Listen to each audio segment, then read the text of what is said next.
Magandang umaga mga kababayan. So nandito po tayo ngayon sa Kanduman, Cebu City. Papunta tayong Kanduman, Madawi City, papunta tayong Cebu City. By the way mga kababayan, so may mga comment lang tayo na pwede nating pagbigyan. Mag-comment lang tayo tungkol dito sa Philippine Coast Guard. Tungkol ito sa gentleman agreement, hindi pa ito hanggat ngayon, hindi pa na hanggang ngayon hindi pa na natatapos, mga kababayan. Hanggang ngayon hindi pa natatapos ang gentleman agreement, mga kababayan.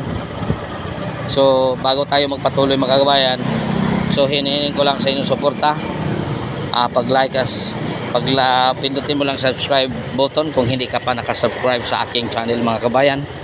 So para makapag-live na ako, malapit na ako makapag-live mga kababayan. So hinihiling ko lang sa iyo kung ikaw lang ang hinintay ko mga kababayan na para makapag-live ako. So maraming salamat. Pindutin mo ang subscribe button, like at share ang aking video para mas madagdagan pa ang aking mga subscriber mga kababayan. By the way mga kababayan, ito ang ating so ang Congress nagplano ipapatawag, magbibigay sila ng mga kabayan, mag-imbestiga sila tungkol ito sa gentleman agreement. Ayon pala, ang administrasyon na ito ay mayroon pala silang agreement. Dito natin malalaman kung paano nila tayo minamagic ang taong bayan mga kabayan. Lumalabas mismo ang China nagbigay na ang administrasyon na ito ay mayroon talagang silang gentleman agreement. Ngayon ipapasa nila sa last administration, nakaraang administrasyon na mayroong gentleman agreement. Yun pala sila ngayon. Anong masasabi ninyo ngayon na kayo pala ang may gentleman agreement? So imbestigahan nyo si Gibo Teodoro, imbestigahan mo si Secretary Gibo, ipapatawag nyo si BBM para sabihin kung ano talagang katotohanan. Mga kabayan, iimbestigahan nyo, ipapatawag nyo para malaman kung ano talaga ang katotohanan, kung ano talaga ang nangyari.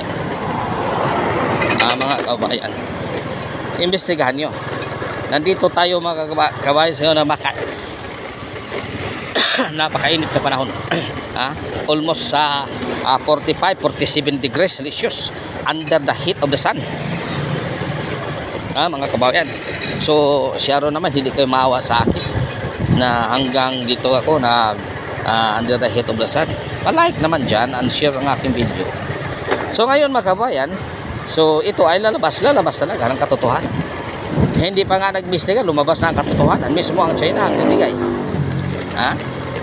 Ngayon, sino ang nagsabi na totoo? Mag-imbestiga kayo. Mag-imbestiga.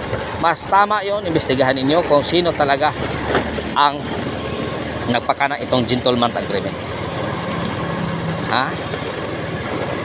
Baka kayo ang kumakain sa sarili ninyong paing, mga kabayan. Sarili ninyong paing, kayo ang nahuli. Nagpapaing kayo ng malaki, akala siguro hindi kakain ng kasamahan ninyo, kinakain na sa kasamahan ninyo. Ngayon, kayo rin ang mahuhuli. Ngayon, ipagpatuloy nyo ba ang pag-iimbestiga?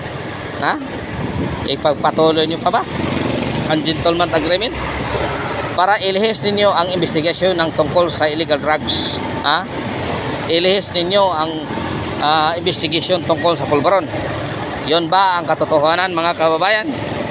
Kaya walang naman ganyan. Ang katotohanan ang lalabas ay lalabas talaga. Ang katotohanan ay lalabas talaga. Kaya huwag kayong mag-atubili na palagi na lang kayo ay tama. So maraming salamat mga kabayan. Hanggang dito na lang ang ating So maraming salamat sa inyong suporta mga kababayan. So ako nagpasalamat sa inyong suporta bilang Pilipino, bilang DDS. hinihingi ko lang sa inyo ang pag-like and share sa aking video. Maraming salamat. God is good all the time. All the time God is good. Pitching your kaninyong tanan mga kababayan.